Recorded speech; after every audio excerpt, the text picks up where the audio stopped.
start our session with Mr. Majid. Let me introduce about Mr. Majid a little bit, okay?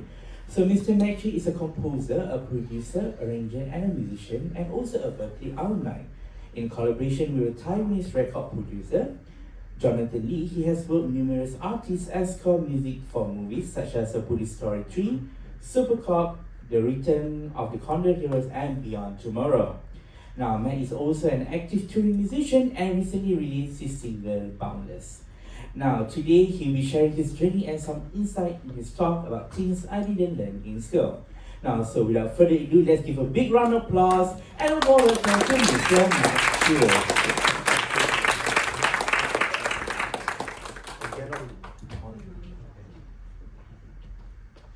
Hello. Hello. You know, just now I was just chatting with this fellow Ray. Is it? What?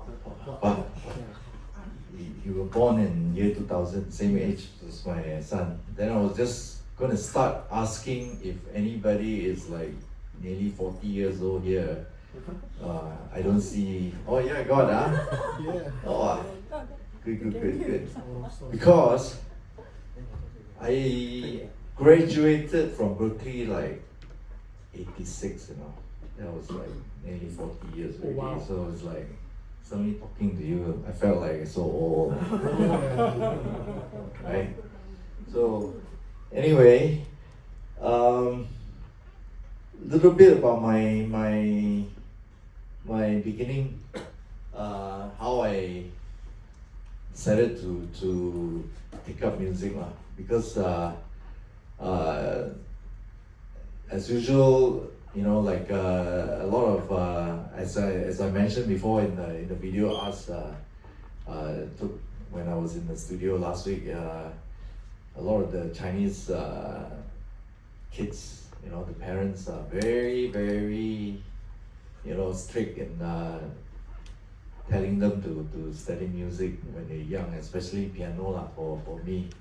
So both my parents are very musical. They love singing. My father loves playing instruments. He likes trumpets, trombone, saxophone. My mom likes to sing. So I was exposed to music very early on. And soon when I was 6, they decided, okay, time to start music. So I took my classical lesson. And that went on for a few years when I started to actually get bored of it, because you know, usually you have this 3 pieces, if I'm not wrong, that you learn just to pass. And then after that, next year you go grade 2 and the same cycle happens again, and 3, 4, 5, 6, and up to you get your diploma. But guess what, I didn't even make it after 6, you know, grade 6, and I dropped out already. I totally lost interest in classical music. Why? It's because I'm from a small little kampong in Johor called Segamat. Yeah. Anybody from Segamat? Yeah. Both. God, wow. Okay. Kakilang, Okay. You may be too young to know about this place called Hotel Mercury. I don't know. You don't know, Okay, in the 70s, there was a hotel called Hotel Majid, and my father's family actually opened this hotel, and they had entertainment, you know, those days, 70s entertainments, the nightclub, you know, Chinese nightclub, playing Chinese music, all these Chinese bands, so all these uncles, you know, they come stay in Singapore and took the contract. So when I first get to see live band playing in front of me, it was like I was mesmerized. I felt like, wow, music can be played like this, you know. You hear them on cassettes, on radio. Suddenly you see them playing live. as a small kid, I was like maybe about 12, 13 years old. It was amazing. I felt like it's this is fun, and I love to play. And I learned guitar. I learned guitar. I learned how to play bass. Borrow that bass from the uncle. And the next thing, I was playing with them. But usually they don't allow me to play the second set or third set. They ask me to play the first set because nobody, no crowd. So first set, hey, come. You play first set. So I play bass, usually play the organ, the organ, instrumental stuff, so as crowd walk in, so all this instrumental will just be filling up, the time. And especially on weekends, because Johor last time weekend starts on weekends Friday, Saturday. So Thursday night I jump already, go to the nightclub, and beg the uncles to let me play. So and of course no money lah. But after that, the second set, third set, I'm not allowed in already because they have some other hanky-panky shows going on. So, I don't know, you don't ask me. Okay, I don't know what happened lah. I know something lah. Especially weekends, they have some amazing shows. Very crowded. Okay, I am not allowed to play those shows. Okay, so anyway. So, the more I join them, the more I play with them, the more stories I hear about music as a band, as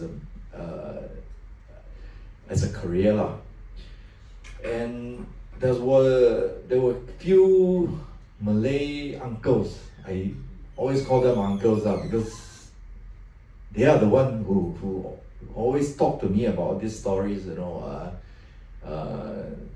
musicians from where, musicians from KL, musicians from US. So they named me a lot of musicians, I can't remember lah, but and they talked about music as career.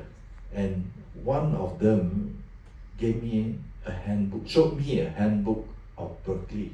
I have no idea what was Berklee. They showed me, and I flipped through the book every day, every day. He gave me the book in the end. I brought it back. The book was with me all the time. At that time, I was already Form 3 or Form 4. I looked from page 1 to the last page, almost daily, Just look at the pictures and get really excited every time looking at the pictures. Wow, this is something I would like to do, and then after I about to reach Form 5, that's when my parents asked me, what would you like to do after Form 5? And I said, go to Berklee lah, because I've been dreaming about it. Then my parents say, okay, let me talk to the uncles in the band first. And band leader, he's a saxophone player, a Chinese guy, Chinese uncle. Say, no, don't send your son to study music. You see, my life, I start work at 8 o'clock at night, finish at 2 a.m.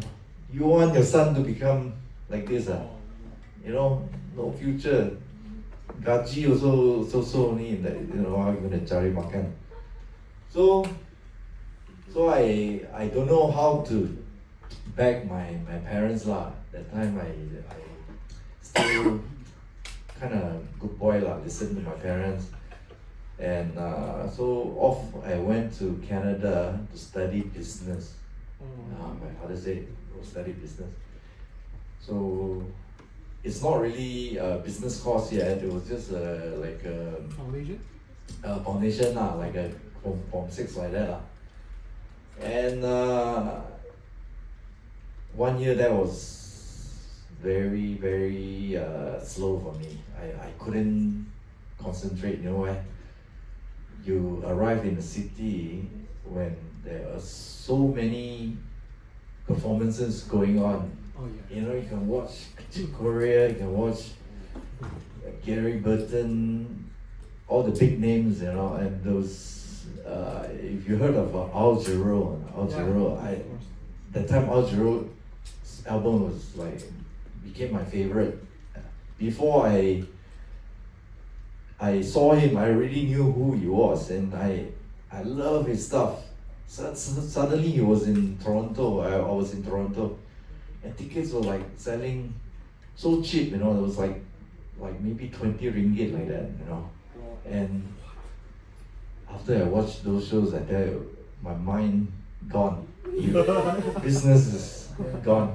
So the next thing is I call out my father. I said, okay, I cannot already. I give up. I need to go to Berklee. And so I open back the handbook, you know. Look. Oh, engineer, sound engineer. Got the word engineer, and also my father. Oh, engineer.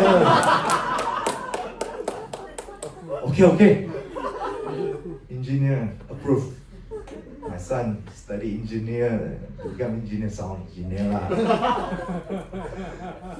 Approved, really approved. You know, I sent my application and got accepted 1983 lah, and went in, studied. I didn't really have to choose my major yet until the third year lah. First 2 years, all the basic foundation courses you still need to pass. So third, fourth, then you start to learn all the engineering and production. Production is part of it. So first 2 years I studied very hard. I studied extremely hard. I played. My reading was really bad when I got there. Even when for the reading lab, usually students from here, you know, when they go to Berklee, all the champions, all the like Jenny Chin, all they, you know, they can read anything. One, I go to the lab, you know, like really start from the bottom, and I practiced a lot.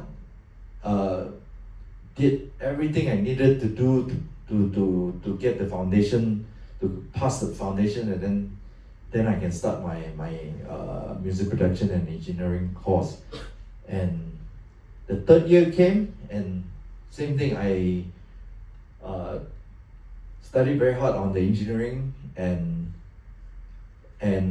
but I still keep doing all the music courses, like arranging. I didn't give up on those, you know. So I play a lot and do engineering a lot. So when I graduated, of course, now I'm, you know, legally a sound engineer. I couldn't wait to come back. You know, after I graduated, I decided, okay, time to go back and become a sound engineer to make our father proud, you know. So I wrote to several studios in KL looking for job, and none really replied, you know. None really replied, and then I came back and relaxed chill out about maybe 2-3 weeks. Then I realized that I need to move up to KL lah. So that's when I contacted Jenny. I met her during my few years before that. She left earlier than me. So call her, and she managed to find a friend who was leaving a gig. So asked me whether I would like to take over the place lah. So it was in a hotel in last time called Regent Hotel. Now is in front of Sungai Wang. Now I don't know what hotel is it. But so I took the job, move up, and still tried to look for engineering job lah. I actually went to few studios also to look for the bosses, you know, the engineer, I mean the studio bosses, but none really, you know, can take me in lah. And so I decided, okay, time to just take a break from, you know, trying to be a sound engineer and try to just play lah, just cari makan, stay alive, you know. And okay, so that's when I realized, you know, what I studied in Berkeley now became irrelevant, sort of irrelevant, because, you know, my degree, that piece of paper is just showing it's nothing to me already, you know. So I became a lounge musician, play in a hotel, you know. So I had the pleasure of playing with the great Cikgu Hanafi, who the bass player. He was already playing there, sharing that gig with his brother Roslan. So both are bass players. So these two are sort of quite influential in the music scene in Malaysia also lah, because they also play quite a bit of studio sessions. So then at the on the ninth month, I decided I had enough already of playing hotel gigs, because really I enjoyed it, but it's not something I wanted to do. So 9th month, I decided, okay, time to look for something else. And but by that time I met quite a bit of musicians around town. I, you know, always go out, hang out with quite a bit of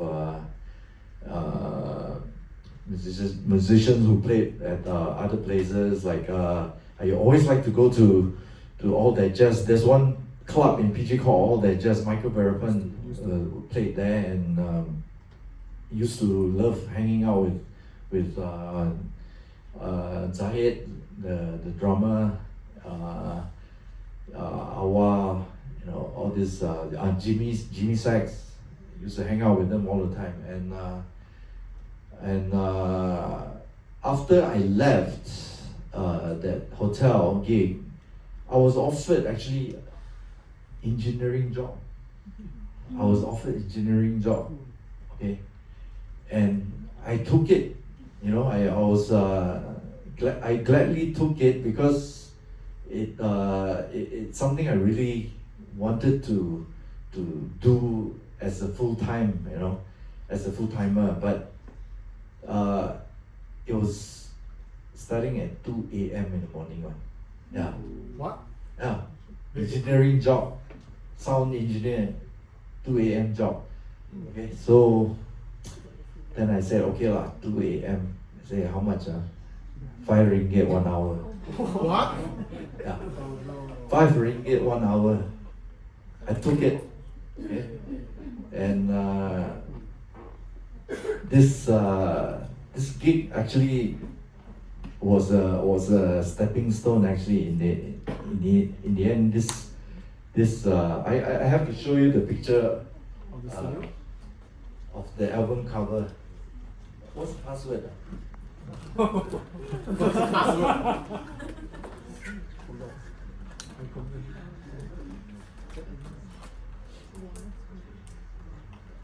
Okay, before I show you the picture, so it's 2 a.m. but it's about 1 a.m. I have to pick up these musicians from a club in Damansara Utama, rockers, you know, real kapak rockers, yeah. And go makan with them lah, you know, go minum teh first, and before that, after that we only go to the studio, and I recorded them for a few months actually. Maybe I should show you the pictures, because I don't want it to.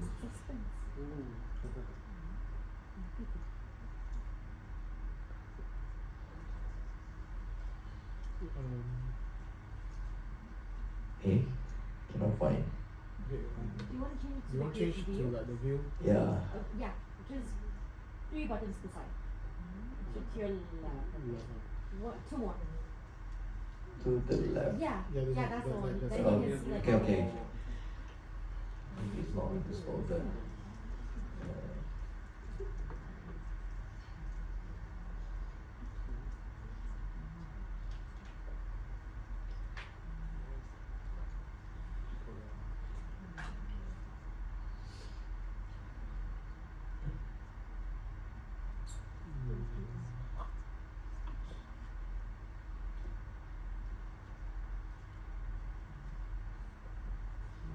Never mind, later I'll talk about it first.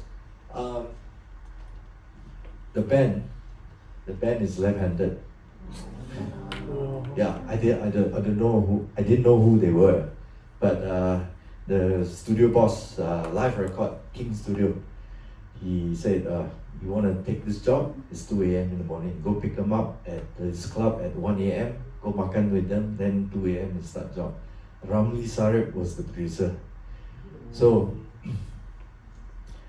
we started recording, tracking all the basics, and the last stage is usually the guitar solos and the keyboards come in, and I started. Well, there was one day when I started recording the keyboard player, and it's not like ours already. It was like, and I almost pulled my hair out because it was just simple pads, you know. He couldn't play pads, only chord, kapat song like A minor, D minor, E. he couldn't play. He just made mistakes, and you know. And then I said, it's like 4 a.m. in the morning. You still wanna? How many times I have to punch you in, right?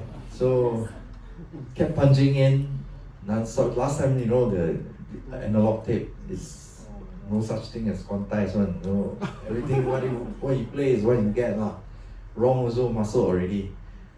So I got really frustrated until I told him. I said his name is Isa. Isa is the keyboard player. I said, Isa,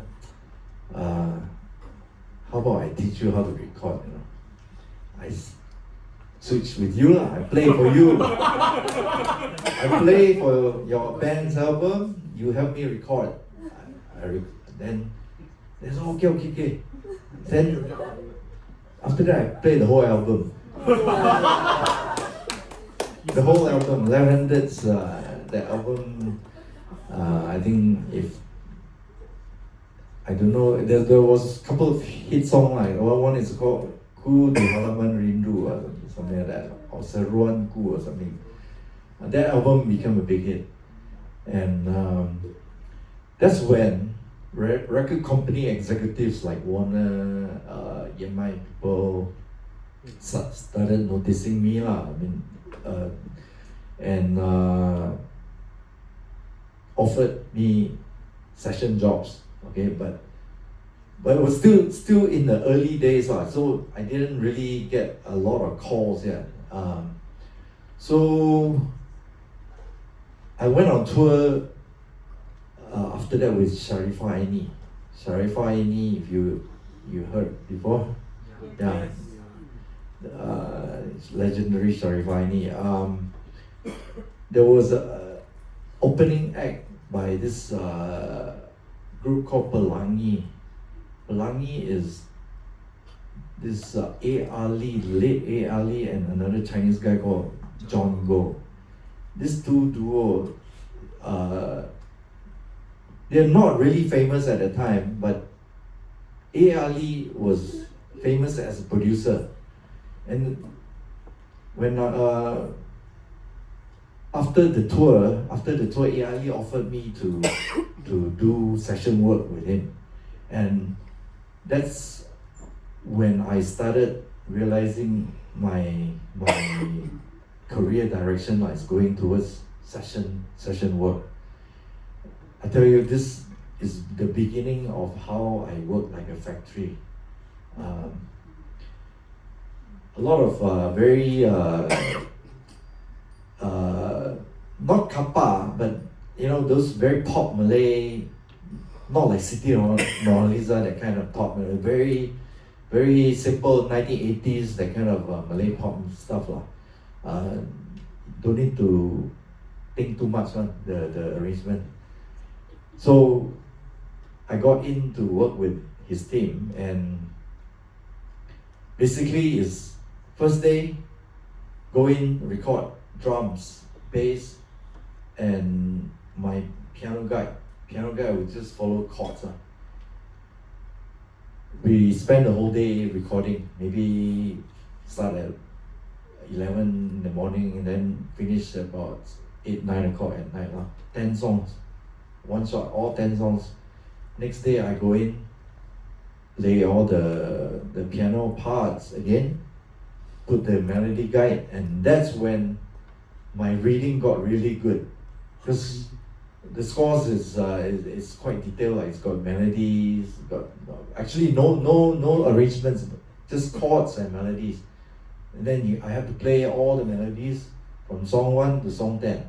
Then they rewind back up again. Choose string pads. Song 1 is song 10.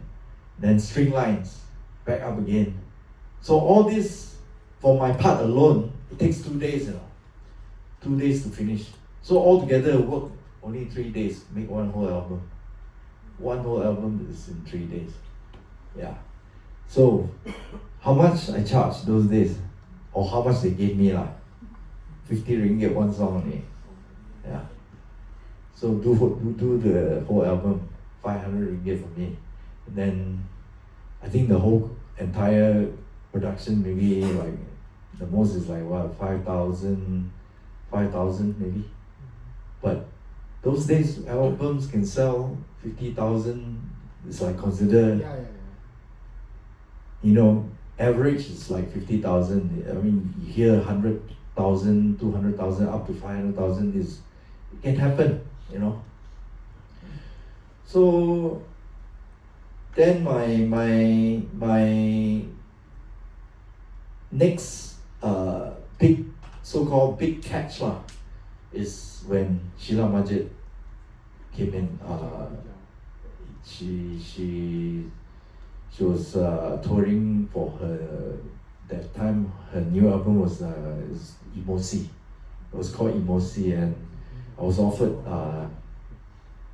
to play for her shows, her tour in 1987, and met her in like a warung somewhere to discuss, and the next thing is like I was doing her album already and touring with her in Indonesia, and so things got off really fast after that point, after the session work, But I was still doing quite a lot of session with other producers as well. Nasir also.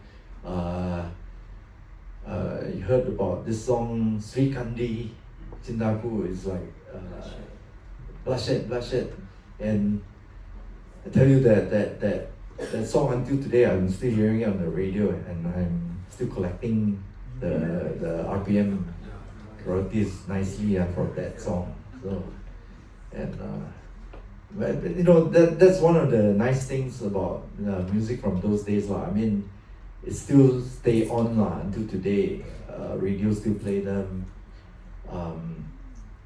And after that, RP started, and that's when all the nice projects start to appear, and I get to be involved in a lot of RAP projects. If you heard of RAP, is Roslan Aziz Productions, Sheila Majid's ex-husband. He ran not small time, but he had quite a bit of artists. Majority come up with very nice albums, and the ultimate part of this projects with them, the work with them, was this concert called Ikhlas concert, where all the R&B artists appeared in that concert in Stadium Merdeka. And I don't know anybody was old enough to be there. Freddie, you were there, right? Yes, I remember you mentioned. Yeah. Until today, I think a lot of people still talk about that concert because for Malaysian music industry, that was like one of the most happening concerts we had. Shows starting at like 5 p.m. and it's almost like the festival, and so from that point, around 91 onward, I had a little bit of different door that I had to go through already, because this is when my Taiwan connection started to come in already, after 91, 92, when this Taiwanese producer Johnny came to Malaysia because he was the vice president of Rock Record Taiwan, and came down to look for artists and musicians, and he picked up Sheila, Majid and Zainal Abidin's albums and looked for the credits and found my name there and set up for a meeting, and next thing you know, I was really in Taiwan. So this is like 5 years after I graduated from Berklee, which is considered I'm very lucky, I'm very lucky, to be discovered and to be able to do so many things in that 5 years, and to be able to be, take a big leap into a different scene. And he, of course, didn't offer me a big job at the time. He's just auditioning me, He said, he's gonna fly down and test 3 songs with me, audition 3 songs with me, and then from there he will decide whether I'm worth continuing for more work with him. And of course, after the 3 songs, he was very happy, and became like good friends after that 3 songs, after that one trip, and then the next thing is he offered me and Jenny was my partner at that time, and to do the Jackie Chan's soundtrack. So the Police Story 3. So then from that point onward is contract with Rock Record already. So I had like don't be shocked. I think I signed about 100 songs contract with them. So to arrange 100 songs for like 2 years or something like that.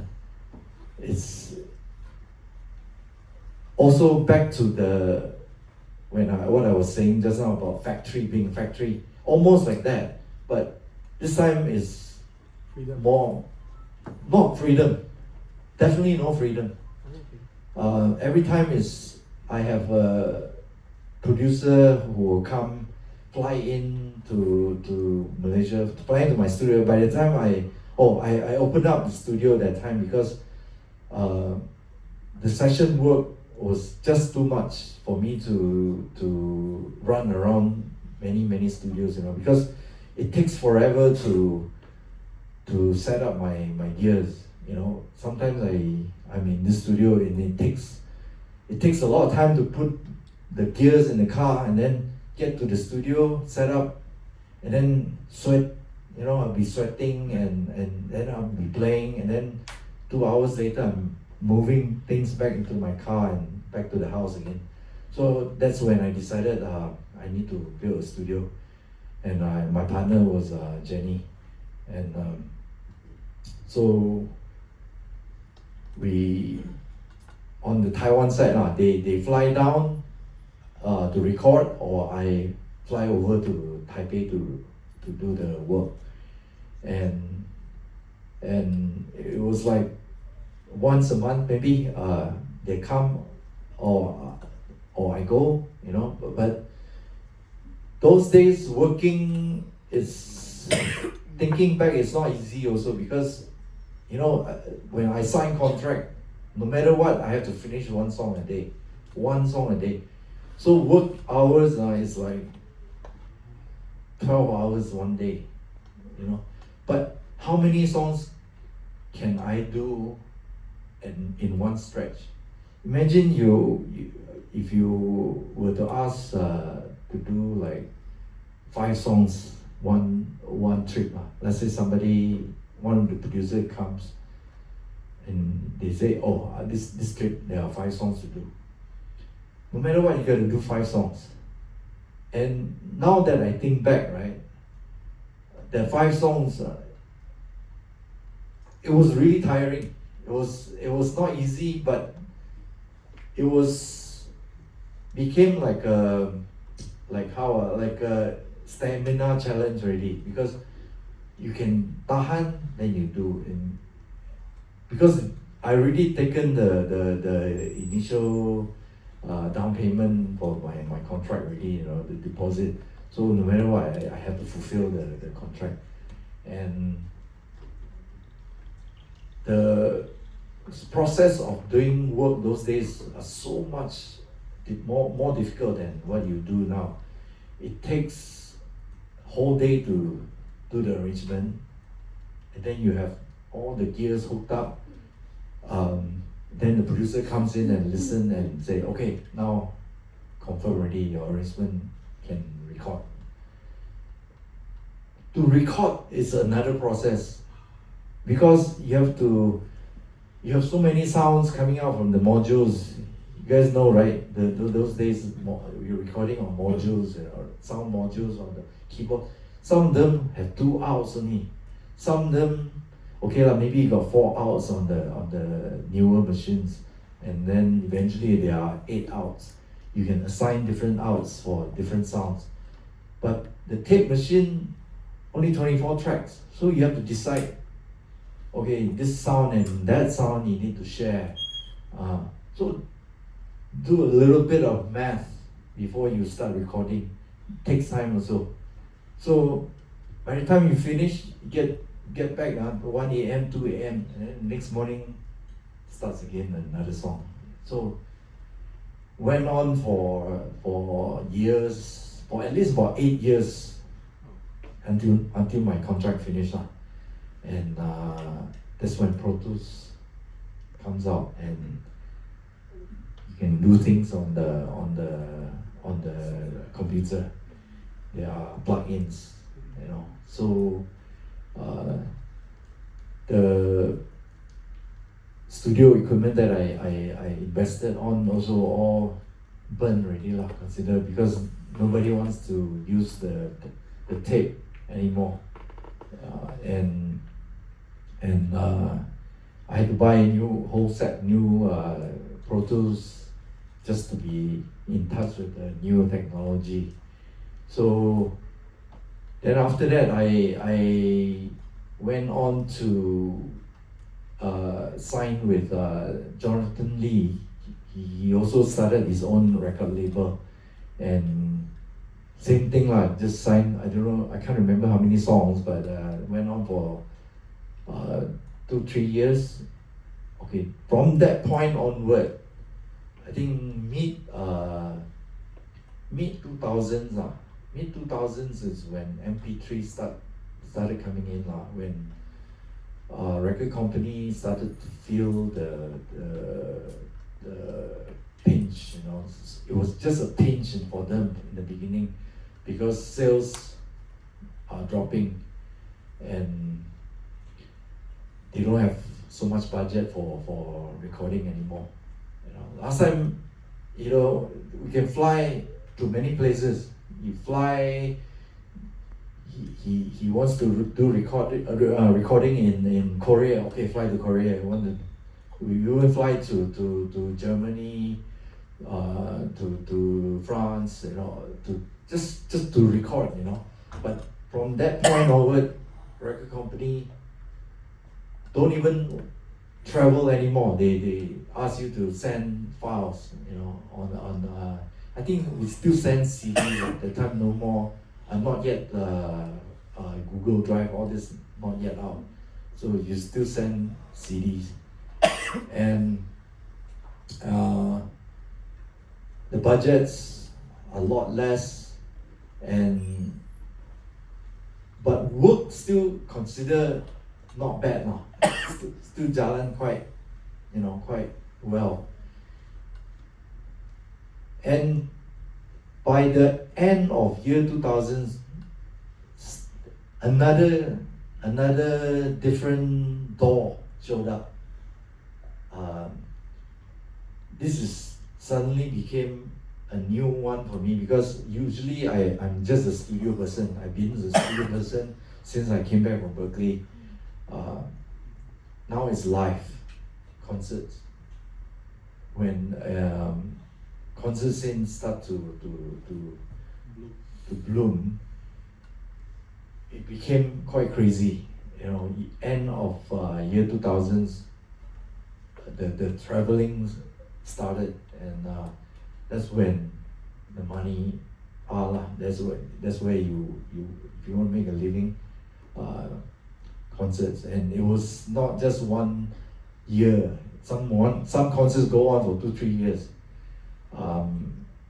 And the things that I hated most was actually go to the airport, checking in, get on the plane. I have no problem playing the show, but just traveling itself, it was just nightmare, you know, delays, and you know, just never end. You know, just go to do one show, fly back, next week started again. And I had one tour, 2009. It was every week for almost the whole year. Every week I'm flying somewhere, mostly China. And I thought when I finished that tour, you know, I will have a nice break. I continue with another tour, and until today. No, actually, nowadays not so bad. No, actually, not to say not so bad. It's different. I'll get to it. So from then, it was just from one artist tour to another artist tour, with session works going on. You know, I can bring my computer when I travel. I can still do my work. That was nice, lah. And then till COVID came, 2020. Suddenly everything just shut down, and that 2-3 years, I was lucky to still keep on doing my session work,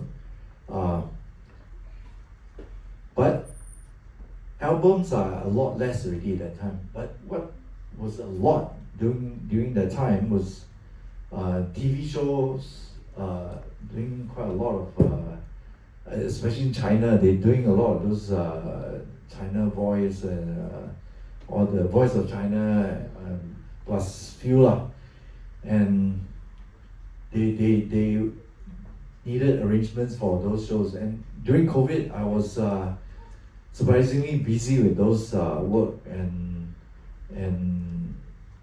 China those days, during COVID time, they were, when we had a lot of cases here, they were not having cases, and they had a lot of shows going on.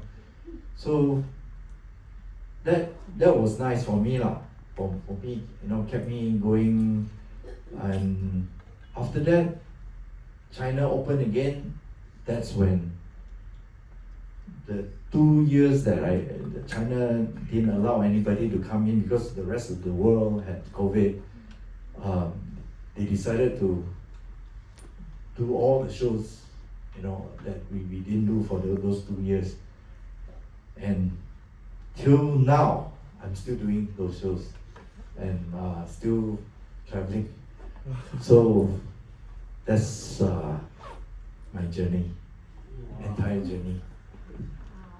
So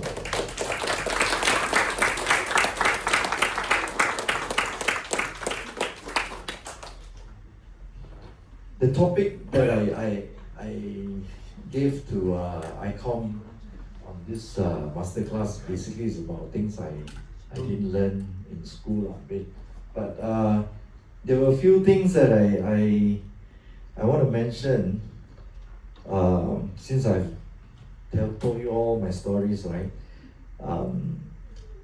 To work as a musician, right? After I came back from Berklee left quite a lot of mindset in me when I came back. It's like, okay, Berklee taught you like this, like that, like this. You hear things a certain way. You started to follow that rule. Everything is about rule those days because you want to pass. You make sure you don't break the rules. You do the right thing. But when I came back, I realized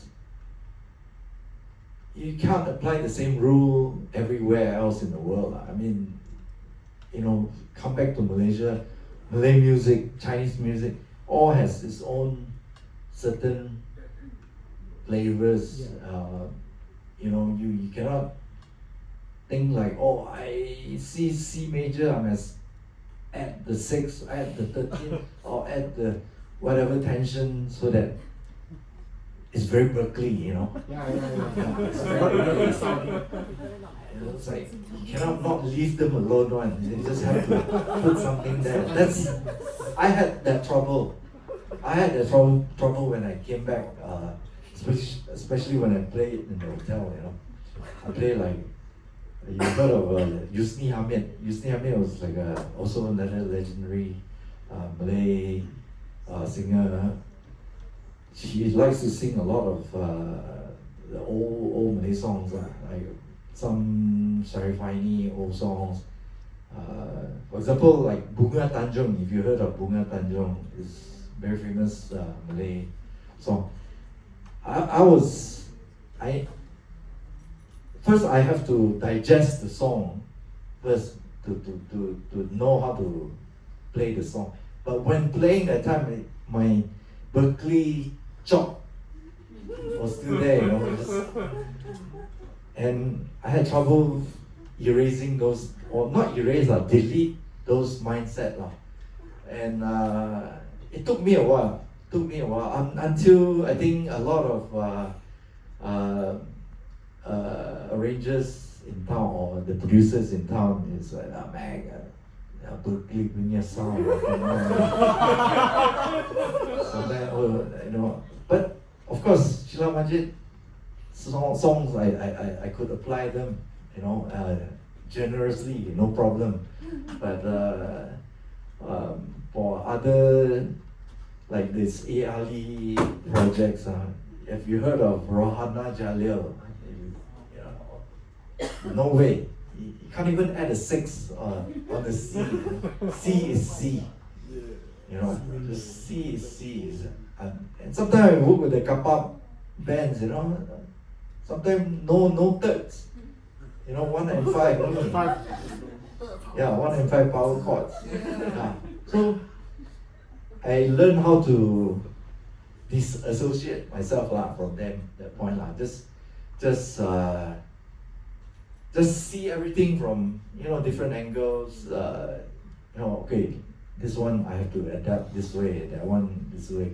And when it comes to music that I can let go or add, all the spices then I'll do it lah. I can go crazy, and then I go crazy lah. If not, then be a good boy. Stay with the partner. So that was one of the hardest things that I learned lah. After school lah. Yeah, what else? Okay, doing arranging also a lot of PR work actually, because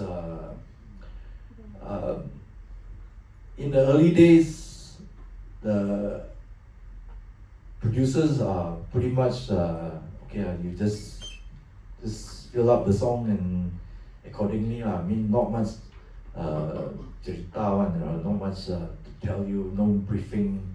But eventually when I get to the Chinese music, Chinese producers, especially Taiwanese, I was actually quite in shock when I first got briefed the lyrics first. Not instead of the music, they briefed me about the lyrics, I said I don't understand Chinese, the lyrics, I cannot read. I'm banana, so I said, okay, never mind, I can listen, I can sort of understand Mandarin a bit. So, producer will come in and tell me, oh, this song is about this girl and this boy, blah, blah, blah, blah, blah, blah. Okay, what chord is it? Still, he doesn't want to tell me, he just keep telling, oh, then just imagine it in green color. What is green color? Oh, after that, chorus go to red color. Colors? Okay, What's colors? that's the problem. That's the problem. I mean, after that, no matter what, you just, sometimes what bodoh, just pretend you understand. But actually, until today, I still don't understand. And they still do the same thing to me. They still send me lyrics, Say, send me lyrics in PDF now. Last time sent through fax, now send through PDF. So okay, that's one problem lah. Okay, that's another problem is when doing arrangement, especially when in this technology era, they know you can refer to anything one. You can get sounds from let's say Bruno Mars sounds or Whitney Houston sounds or whatever sounds that you can find everywhere in your library. And there was once I had this producer who, okay, intro, you follow this song, verse, another song, chorus, another song, interlude, another song. I said, in the end, I got 5 songs given as reference to do that one arrangement. I said, how to do it? But I don't know how I did it, but I still did it lah. But it's that kind of thing is very hard to because when you do one arrangement, you also have to think as one flow. It needs to be one flow. It cannot be 5 songs joined together become one flow. But of course, you do hear that kind of arrangements. Suddenly you got Gothic, jump to R&B. There are still. I've done work like that also, especially TV shows. They like all these surprises. Suddenly you got real heavy rock. Jump to neo soul. Yeah, it does happen. So that's a big one of the biggest headache lah. More reference, more headache. And then of course another strange one I've encountered is melody without anything, no chords, nothing. Just sing on the phone. Sing, no rhythm, no tempo, just sing rubato also got. free time, and then I say, where did you do this demo? In a taxi. He was on the way to somewhere in a taxi, sang me a demo and sent me the song. Asked me to do it. Of course, this one I have to reject lah.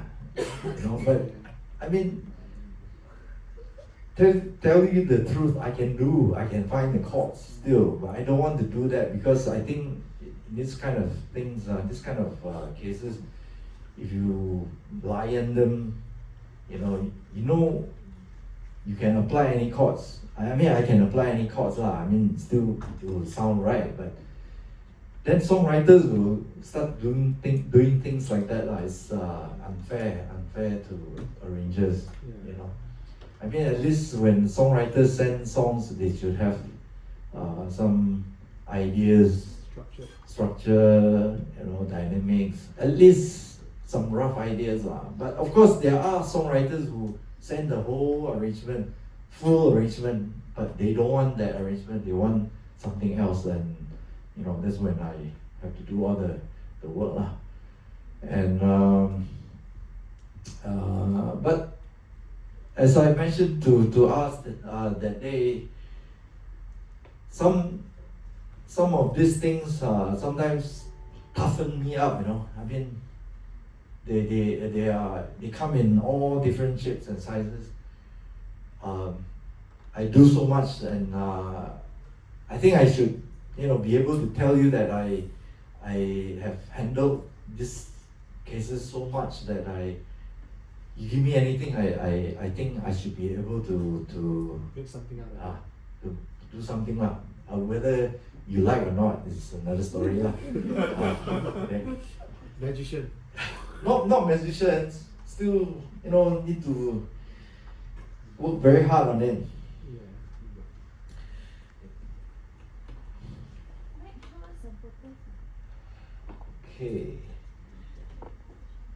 Okay, password again.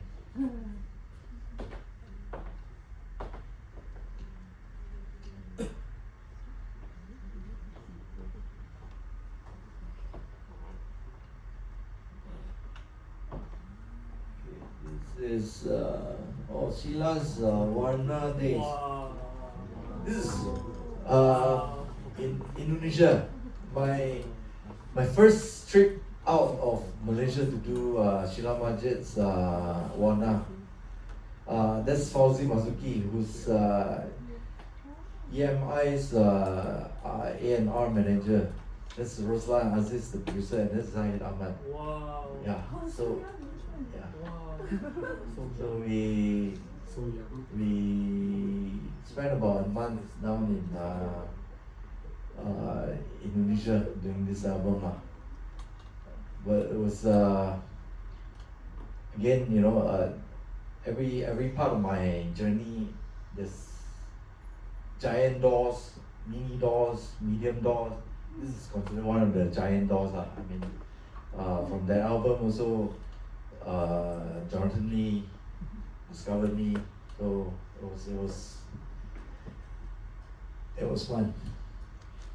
Then this is how we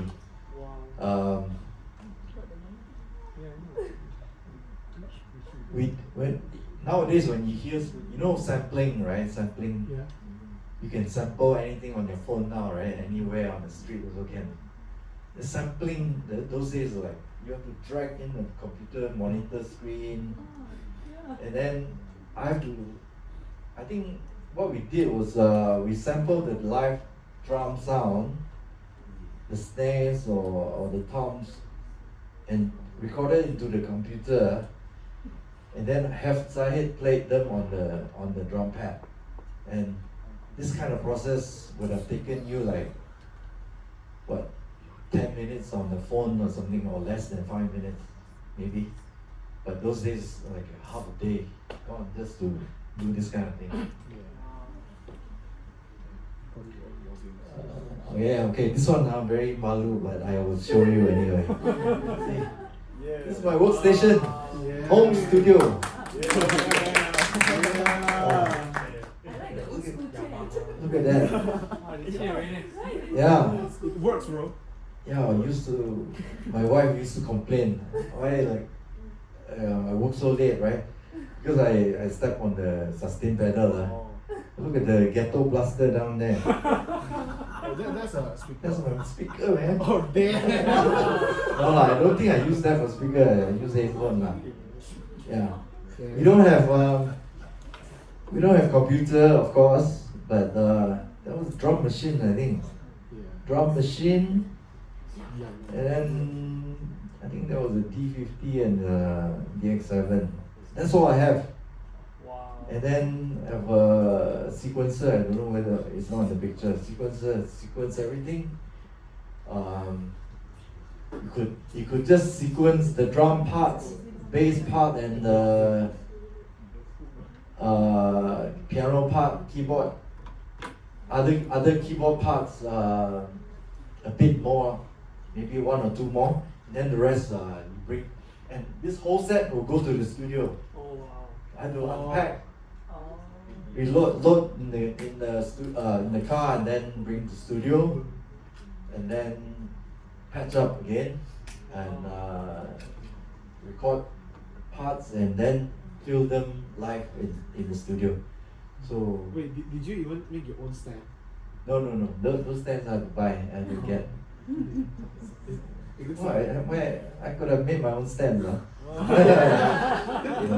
like These stands, those days, these stands are very dangerous. If you play too hard, they will. You have to play this way. Yeah. Yeah. Wow. This is with A.Ali and his project. Wow. This is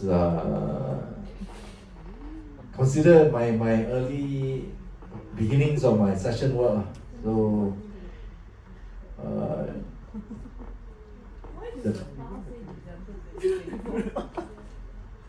because my scanner default at December. Oh, it's an actual Stand picture. up.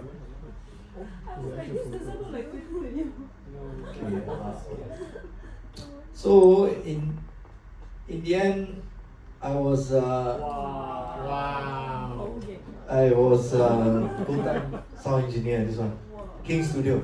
Wow. This one, sound engineer, official. First job. Huh? Is it the first job?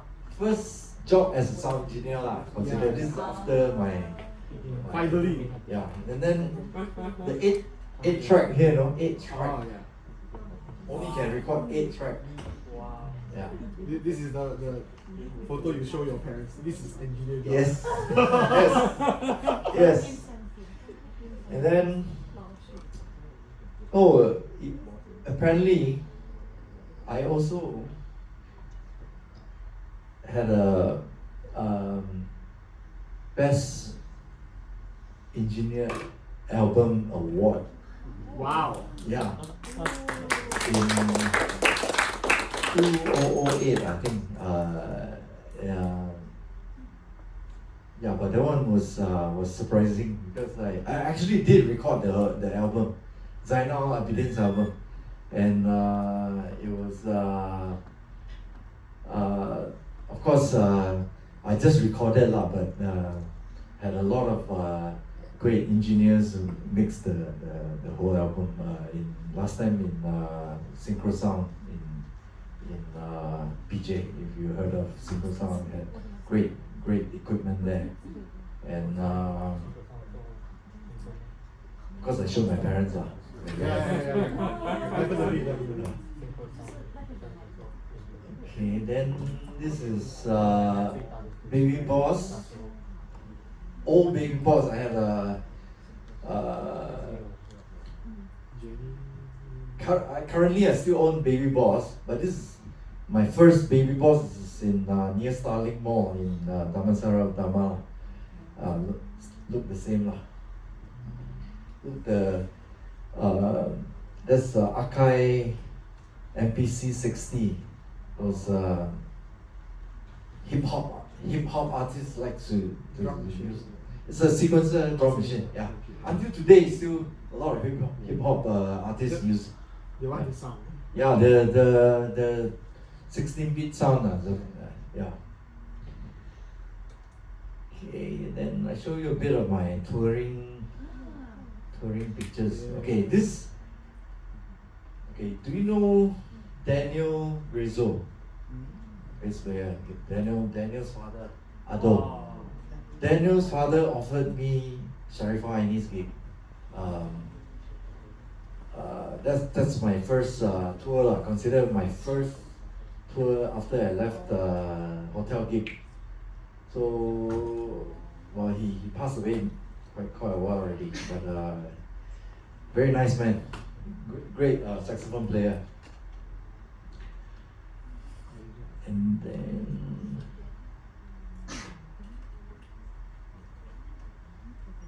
okay, this is after that Sheila Majid's tour in Indonesia. That's when I can afford more keyboards. See, so many keyboards. Right at the back of the keyboard. Actually, I don't play the one at the back, but they are all running sequence from a sequencer. This one, every time, it takes about 2 hours just to set up my own gear. These two in the front I will play, but the one at the back I triggered a lot of sequence parts. Lot of all the sequence from the album I'll just carry to the gig now.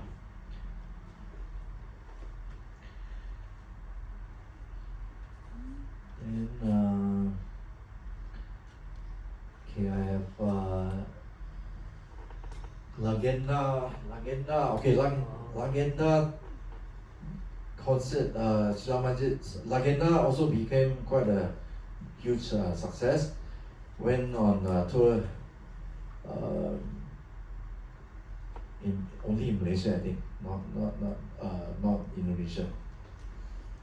And those days, cigarette sponsor big time. A lot of concerts because of cigarette company. Nowadays, you don't hear a lot of concerts because they're not allowed to sponsor anymore. You know, Salem, you got Peter Silerson, you got Dunhill. I don't think Dunhill did. Marlborough, I think. I don't know, I'm not sure. The concerts everywhere because of them. But I also started smoking those days because of them. But after that, I don't smoke now. After they don't sponsor, I stop. They don't think much. See, I follow them, they follow me. This is my region gig lah. First gig after Berklee lah. Anafi, Maximo, Maximo Soleado, Shahadan, Bandaraya, I think it's in Bandaraya. So I was stuck here for 9 months. Saw a lot of politicians like to go there. Those days, 80s politician, a lot. Their hangout place. Okay, then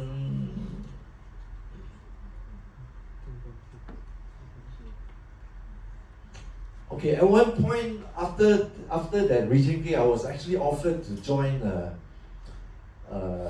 club band, you know, like a top 40 band. Those days were called top 40 band. Like, you know, they play in clubs for months and then continue on. And I agreed to join this band. We don't have a name yet.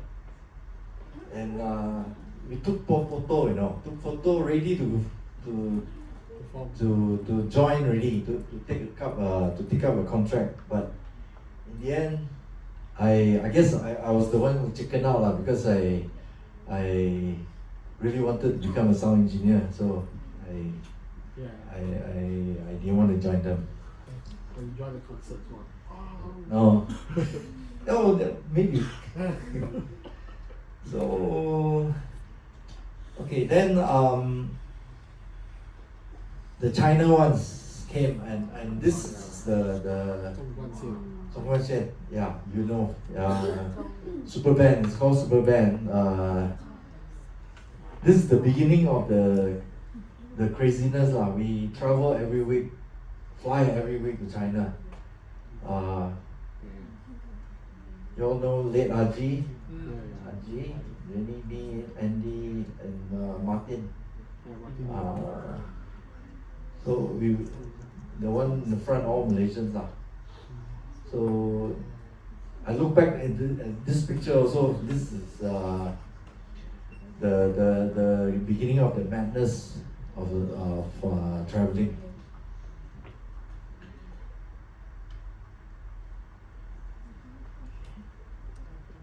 And then nowadays, you know, look at the stage those days, and then look at the stage. You know, look at the stage. This one. Okay, this stage. This one. Sheila Majid stage in Indonesia, 1980s. Okay, this is considered very good already. Okay, but compared to stage nowadays, it's like different already. Wow.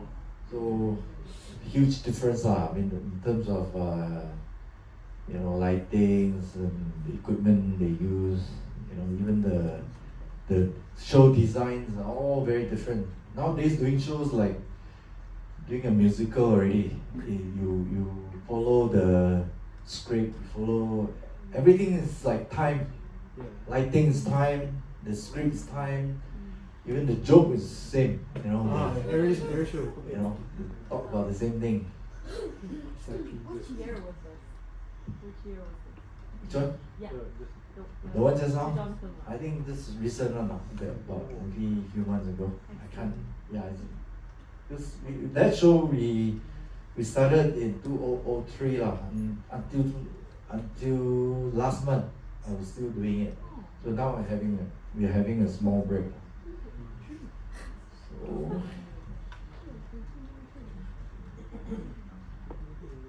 Oh, I've been talking for 1 hour 15 minutes already. Okay, how about Q&A? Anybody else want to talk? 4:14 already. Q&A?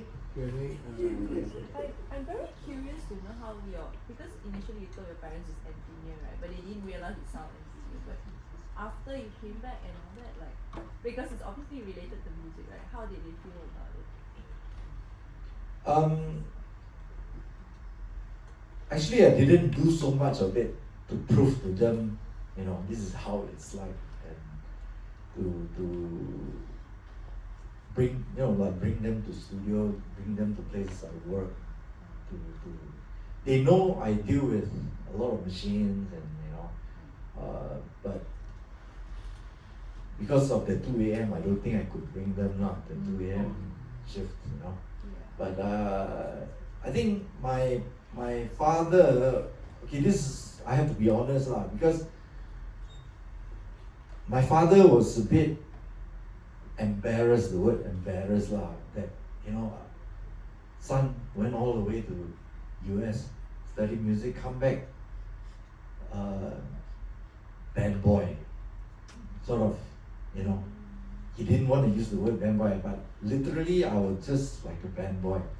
I don't like feel, you know, like inferior or superior with that term, or you know, I just felt like that's a job, and I needed that job to be up in KL, you know, to survive. But my father, I think, I felt like he was a bit embarrassed at the time. So when I left, when I left, I think I mentioned to him that I had a few things coming up, and I think he was a little unsure, you know. But I think eventually, I think Sharifah Aini's tour, I think he was quite proud lah. He started to see the big difference lah, you know, that there's something coming up lah. So yeah, because I remember seeing you and Jenny on TV, and I was so would we watch you guys on TV? Or? Yes, that Ah, he was very proud. Yeah. Yeah. Another proud moment until today I'm also reminded of was that Sheila Majid's Warna concert. You know, I got him tickets to come, and he was seated next to Jimmy Sack's parents. Jimmy Sack's parents is even older than my father, and he was so like excited that he told Jimmy Sack's father, that's my son, you know, that, and Jimmy Sack's father told Jimmy that my father was telling him that, and then and Jimmy said, yeah, your father must be proud of you lah, that's why. Yeah. So in a way, I guess that from that moment he knew that I was serious about doing music, and of course when he saw my name on the Police Story 3 soundtrack, he knew already. He was in fact he was the one who cut all the newspaper clipping of that had me. And when he passed away many years ago, when I went back to clear some stuff and I found a suitcase, a briefcase with all these files inside, and it kept quite thick, yeah. So. Mac, thank you for sharing such a fascinating journey, and I think you're still writing history as we go along. I'm just curious, your musical talent, is it from doing the sound engineering thing, or you actually had it even before you left for Berklee? Because Okay. I'm not sure what you do sound engineering, but I presume that's more to do the technical side than the musical score or whatever.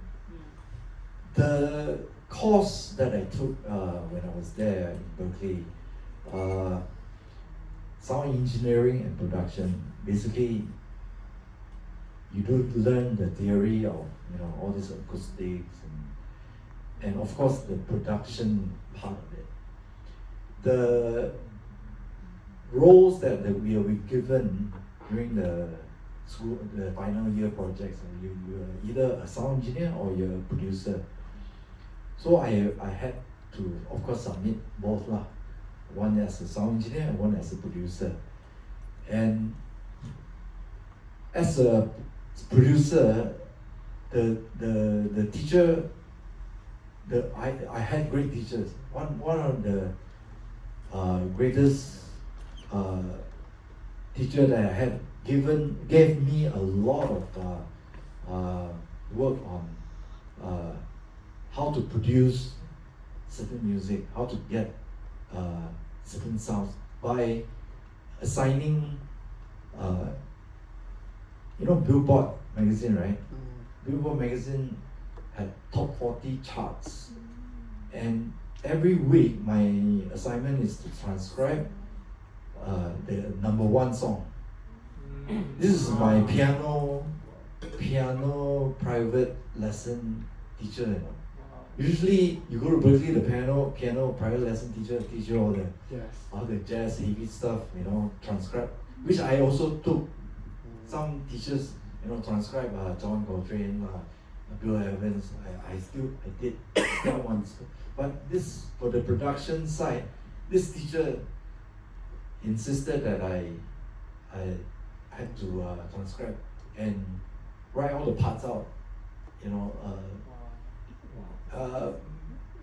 That's when I realized some of these productions, the American top 40, the number one, had a lot of great musicians. Quincy Jones for one, George Duke. Those 80s days, the music are produced by a lot of these greats. They are jazz musicians themselves. So that's why the influence very heavily influenced by American music are very different from those days. Now, if you compare to what you hear nowadays. So I applied on my production on the school projects from what I learned from this teacher lah. So we had like jingle production, film scoring production, pop song production, something like that. I can't remember very much, but for the jingle production, I remember final one I had Irene Savary sing the final my final project. Yeah. Yeah. She just arrived that time. It was an honor. Oh, you're here. Yeah.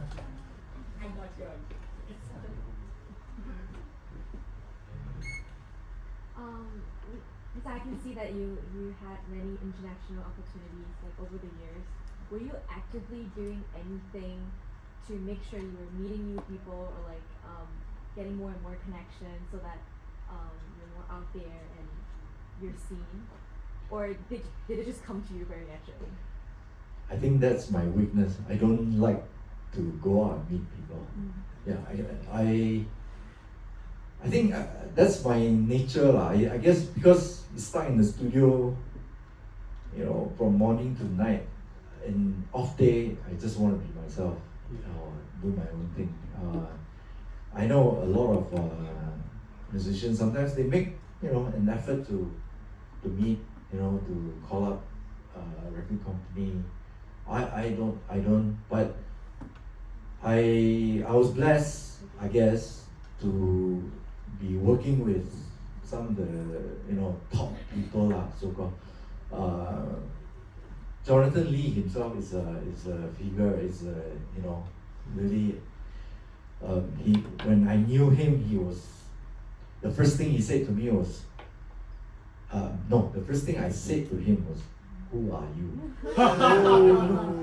Really, I didn't know who he was, and why you want to meet me, right? And he said, "I am a producer from Taiwan, #1. So 1 million copies." But you said, I think he's a scammer. Yeah, I thought he was a scammer.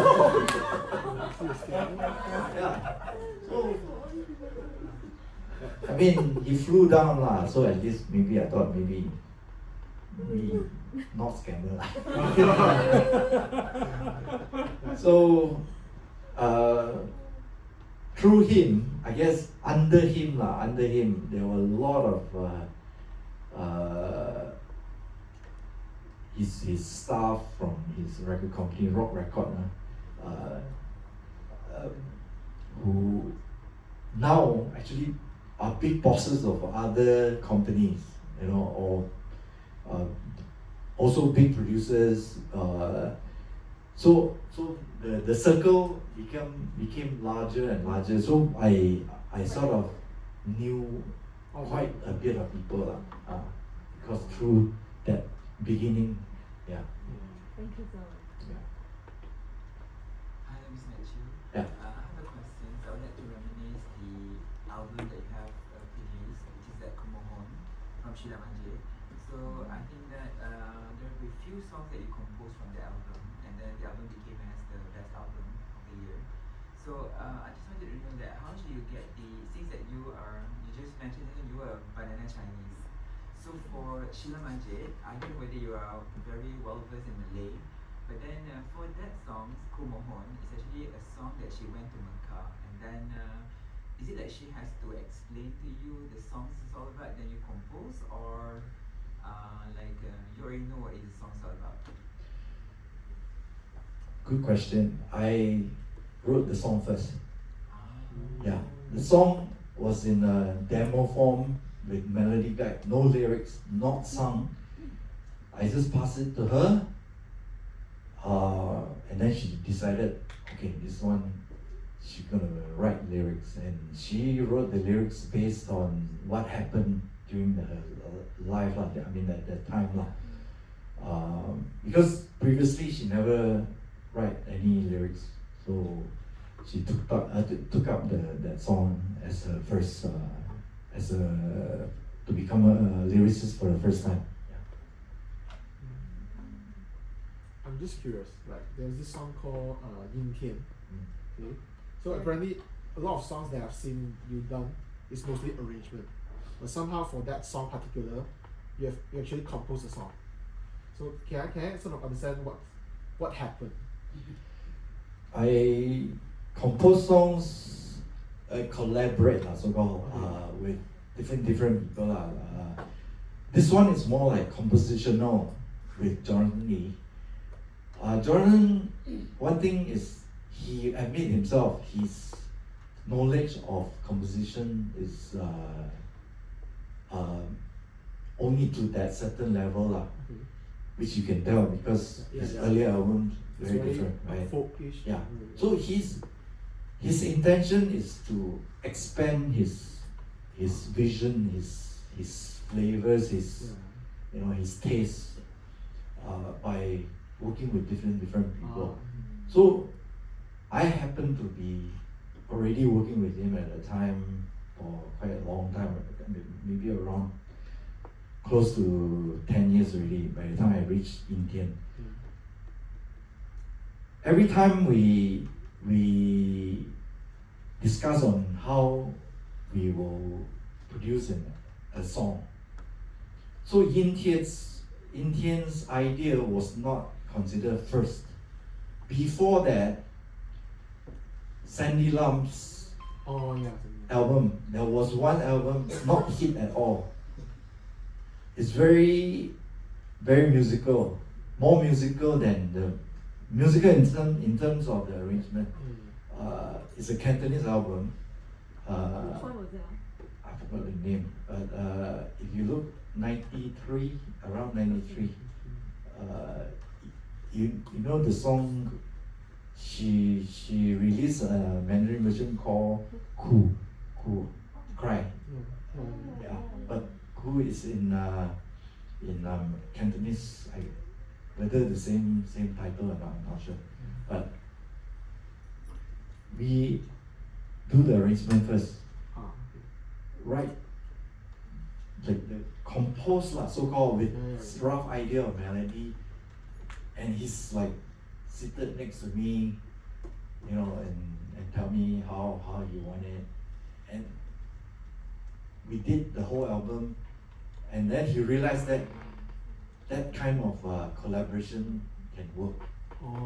So along that few years, there were a few songs that were done that way, and Yin Tian was one of them. You have a really sweet solo in between. Some he already hum first, like I say, he either hum or he play on his guitar and give me in very loose, arrange it, sort of No, he sometimes he will give me 4 bars, and then suddenly stop, then suddenly another 2 bars showed up, and what? yeah. And then when I go to the studio, he said, okay, this 2 bars go to the front and just whatever. It happened. But it's fun. It was fun. The idea of There's another song called Cellulo. Yeah, no. Karen's Sang Hen was done that way. Sang Hen, Sang Hen. Also done that way. Oh wow. Yeah. How is Some- that That was that for way? fun. That Okay. is a very smooth song. That's a very interesting. Yeah, Sang Hen, very interesting story. Oh my god, can we hear it? I did, Wei Ni Su, the Feng Shui, Yes. the album, right? That one, I already done 3 songs in Canada. His Oh yeah. second home, his holiday home. See, the guy can afford it. Yeah. That was the whole story of Yeah. he had a home studio in Vancouver, so I flew there to, got mountain, got snow, everything. Wow. And I already did 3 songs. Supposed to go for a holiday with my wife. We're supposed to meet somewhere, and I was already showered, packed, going to the airport. He was supposed to send me, but I had like about 3-4 hours left. He said, "Hey, you sit around, you go to sleep, so if you can't go to the studio and just do something." Oh, so something. 2 hours done. Wow. Wow. Just like that. That was Yeah. the best It was- song at that time. It's very easy. If you minus off the melody, think about it, it's nothing much in that song. Oh yeah. So it was a melody that really done. Yeah, Wow. copy job. Actually, it's just do the verse, do the chorus, do the interlude. But the melody is good. It's very that's such a good melody. But he did all the melody lah. I mean, yeah.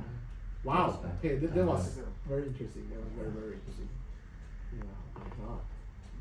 If you notice that song compared to the other songs, it's not in 440 tuning. You know why? Because I did the song first. I couldn't transpose already. I left already. I went to the airport. Bye bye already. Then after that, she's saying, he's one key too high. So he dropped the pitch down a bit. If you listen, you can tell the pitch on that. Only that one song, the pitch is a bit funny. But it became a big hit. You know? Yeah, it is. Great Yeah. hit. Also, I want to ask you regarding like arrangement side. I realize a lot of time you use a lot of like simple. You start with very simple things with like piano, and then it developed through times. But I'm just wondering, how do you come up with all these ideas when you arrange something like that? My principle of how I start is always writing my melody line out Okay. to just digest it, just get it into my system. So when I look at the melody, I sort of know, okay, this is where it's going.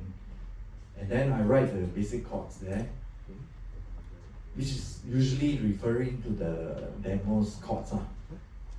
But when I put the melody down, I go back to the top. I play another round on piano, but this time I just jam along. Whatever comes. Okay, if bass line, then my left hand is playing the bass line. If it's like string line, never mind, the piano is playing the string line first. Or some attacks, or some rehums, Yeah. whatever, just come, whether it's wrong or right, or whether I like it or not, doesn't matter. I just tembak only lah, just Yeah. let it out there. If it works, then I keep it. It doesn't work, then I just fix that part. So eventually, I take out the piano, replace With strings. with strings or with other sounds. So that's how you. Yeah, do it. but Okay. the thing is that when you jam, you feel like it's a flow, is it? Yeah. If you work just like Session by session. couple bars, then it's very hard to connect them to make. Oh. Especially if you arrange them this way, you get the dynamics properly built. If you want to build, if you want to drop, it's properly dropped also. So it sounds very musical. Yes. Yeah. Yeah, I prefer to do it that way. Because I do realize, like, listening to your arrangements, it's not a lot of things happening. It was just slowly, I give you a bit, and then the strings, maybe like when the attack comes in, the string just bang, Correct. and then just die down. Yeah, it has always been like that, like all your Chinese songs that I've been listening to. But a lot of Chinese songs got the same formula. Yeah, Yeah. that's true. That's true. That's true. The dynamics always It, same one. it's like the golden formula. Yeah. But the Chords also, no? yeah, of course. But I'm just wondering, like, but how do you choose the right sound for the songs, like the arrangements and like the sound that you choose, like for the pads, the strings, and like all these different things? How do you choose? Of course you have that basic set sound lah, very OST, Korean Oh, yeah, OST, yeah, yeah. that is the option one lah, Yeah, preset number one, Preset. you know. Then you have the second one where more guitars, for example. Okay.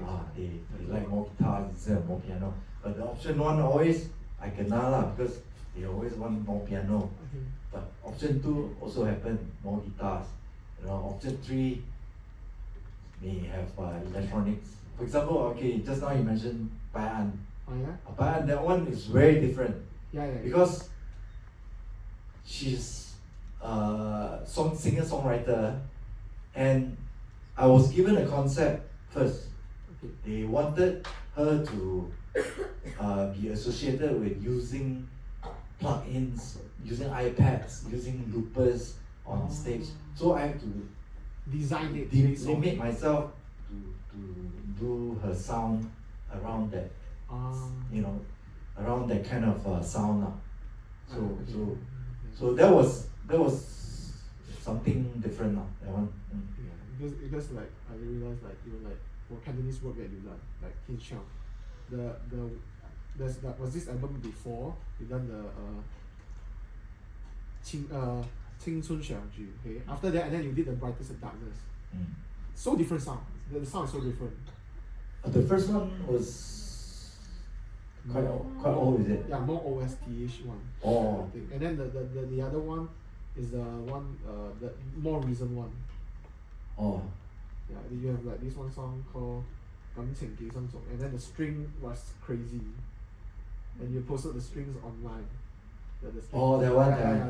The string one is like Yeah, wow. that one a huge string section Yeah. recorded. That album is very different than. Like, Oh, yeah, different yeah. one, yeah. Hi, Mike. Hi. Ready? Nice Wow. meeting you. Usually we never met, you know. Yeah, always see you on Oh. Facebook. Hey. Okay. It's an honor to have you here, and you've been. I've been following you since I was 17. Way back in India, I went to Salem, the Sheila station. That I was there.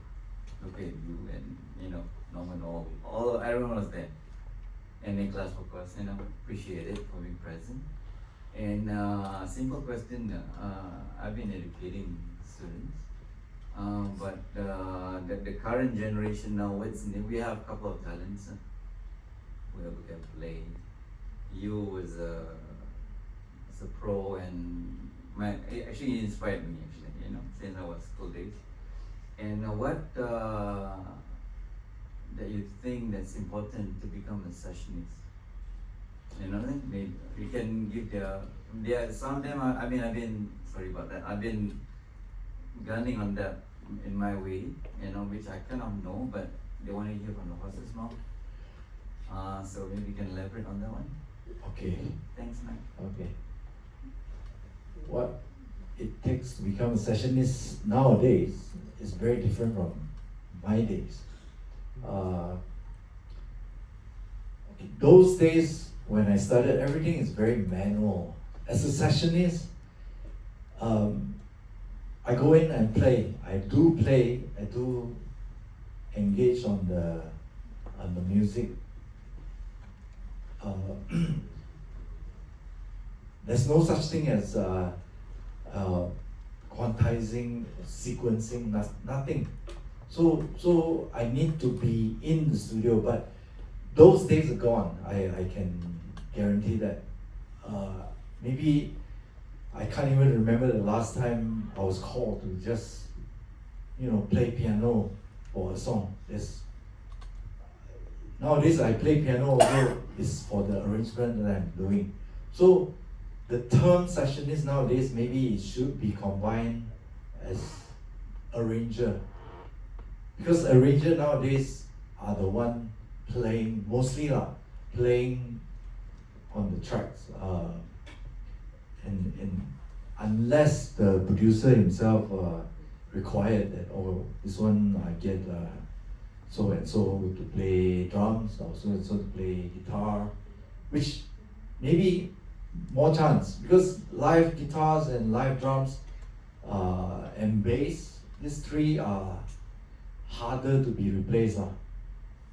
Although, you know, the plugins nowadays are so bad, you know, I mean, they making a lot of people jobless, but some, you know, clever producers still insist that you go for live musicians to play them. To become live musicians, what should they prepare? Okay. Reading or I think, of course, reading makes a lot of difference. I mean, a lot of session players like the drums, like John Thomas, for example, he plays every day. If he can play every day, he will play every day. He mastered it. He plays any kind of music. His reading is good, and his sound, his tone. I think that's partly why. I think the for example, guitar players also not easy to find one guitar player that is able to play all sorts of music. You know, guitar players a little bit more picky. Some guitar players won't play, you know, rock. Some play only jazz. Some play only pop. Some play only acoustic. So, I think my advice will be, if you come from a background of playing a lot of cover music, play a lot of music that you copy from other players, you know, for example, I'm sure everyone loves playing John Major, for example. John Mayer's style of playing, for example. Or some the session player, Steve Lukather, for example, session player.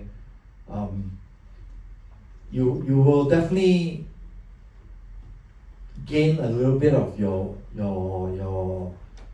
I mean, you find your voice, you find your sound as you listen to all these grades. Then you start to create your own sound, and then when you have your own sound that people like, then you can actually become a session player already. You know. So it's about creating identity. Yeah. Takes a lot of practice. Thank you so much. So in your career journey, right, a lot of things that happen complements each other very well. Like you started with a studio after graduating from Berklee, and then from studio you did sessioning, and from sessioning you transitioned into live playing. Was there a point where you were met with like a major career decision, and how did you approach it? Like something that was very different, and perhaps like was the changing point of like what was the point that changed your career the most, perhaps something like that? Show me one picture. Password, please. Oh, and more importantly was like how did you approach that thing like?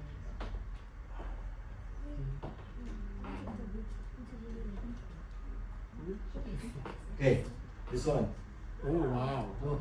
Oh. During COVID, I thought finish already. Good planting. Was this a drama? Plant durian tree. Oh, okay.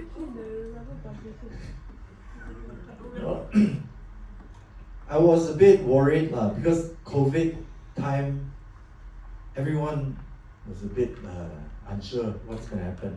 So I told my wife, I'm not traveling, I'm not going places anymore.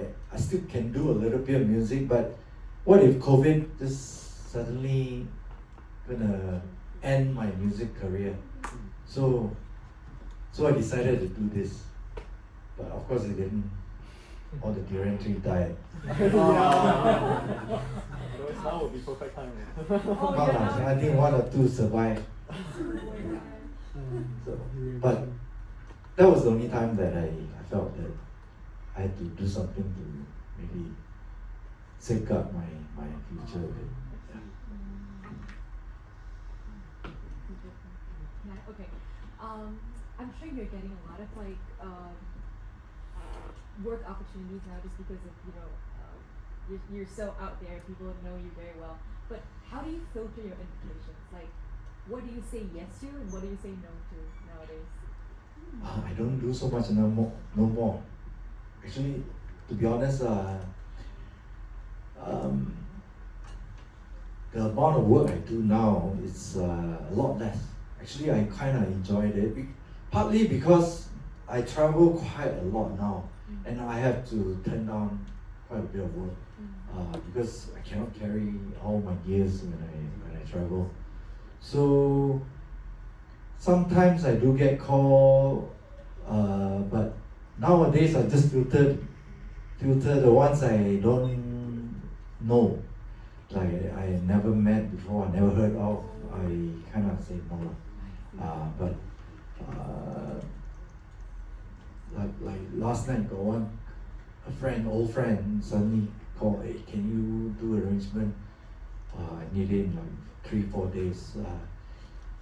Maybe 5 years ago, I would have done it. I would have said yes, I just do it. But nowadays, a bit older, a lot older, I think I'd rather not, just take it easy. Are there any types of jobs that you would prefer, like touring? Because you get to tour and you get to do TV shows and arrangements. That I would do? That you would most probably go for. Like that's your priority. Again, I'm senior citizen now, I cannot be playing for, like Blackpink.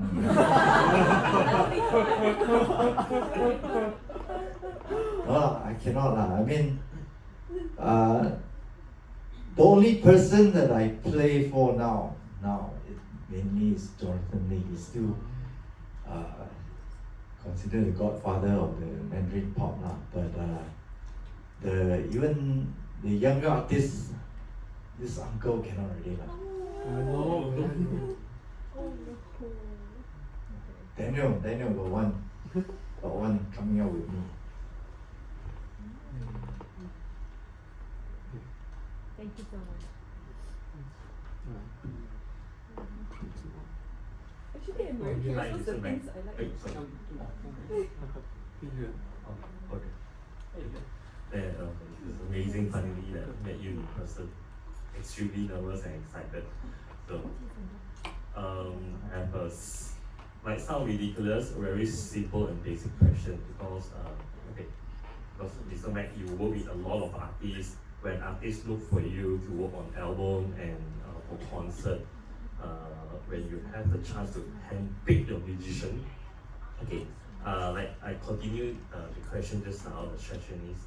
Like I play bass myself, I believe a lot of people play guitar and drum here. So what is the quality that you look for in a musician that be able to work with you? What it takes to work with you? Yeah. Good question. Most of the musicians that I hired usually quite established. Number one, must be quite established. Like Andy Peterson has worked with me, or we worked with each other since 1980s. I played with him with Asia Beat. That's when we only played jazz those days. Then eventually we all took different paths. I went into doing arrangements, and then Andy played for quite a bit of Taiwanese May tours, things like that.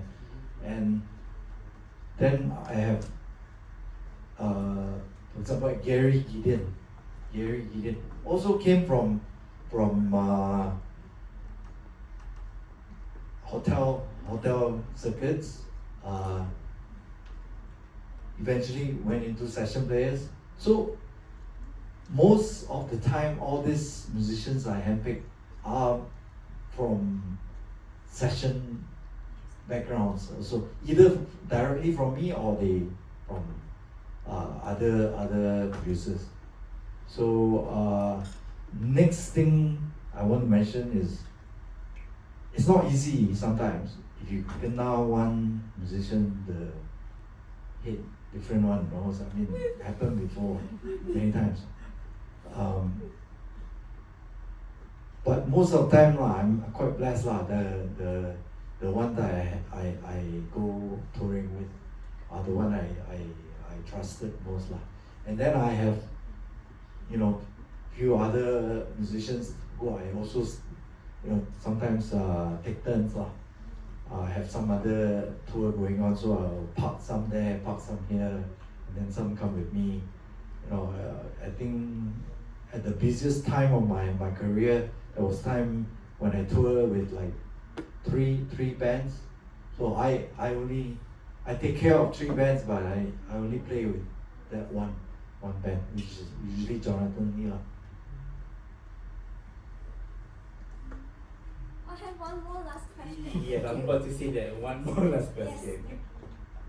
So looking back, what's like one thing you learned outside of Berklee to shape yourself in the music industry that no school could have prepared you for after Berklee, after education, you learned outside?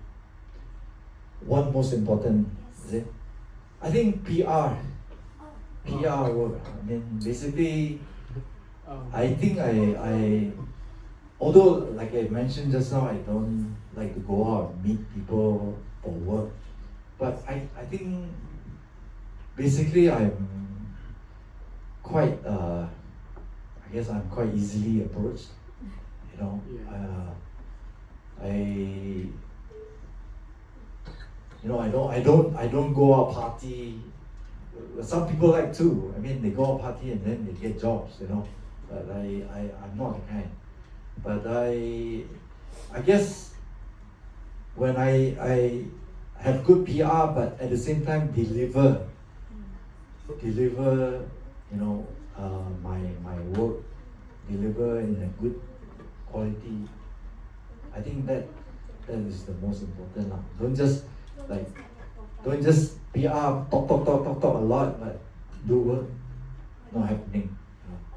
But negotiation skills. Yeah, that's one of them. Yeah. Alright, thank you so much for all the questions that we asked to Mr. Mac. Now, before we wrap up, thank you so much, Mr. Mac. Now, before we wrap up, I would like to present the certificate of appreciation to Mr. Matthew. So I would like to invite Mr. Freddy to the stage to present the certificate.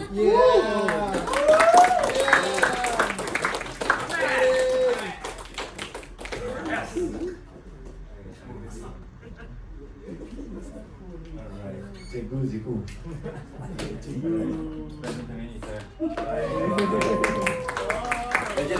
Legend.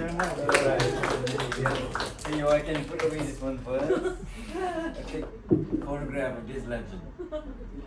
Right. This is a certificate for you guys, you know, we appreciate it for your time. And for those who are present, thank you so much. You see a lot of familiar faces, and thanks for your support. And here's with the legend, and with that said, here you go. We have a message.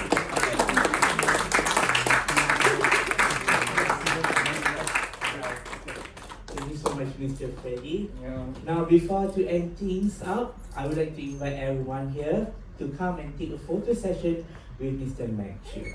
Please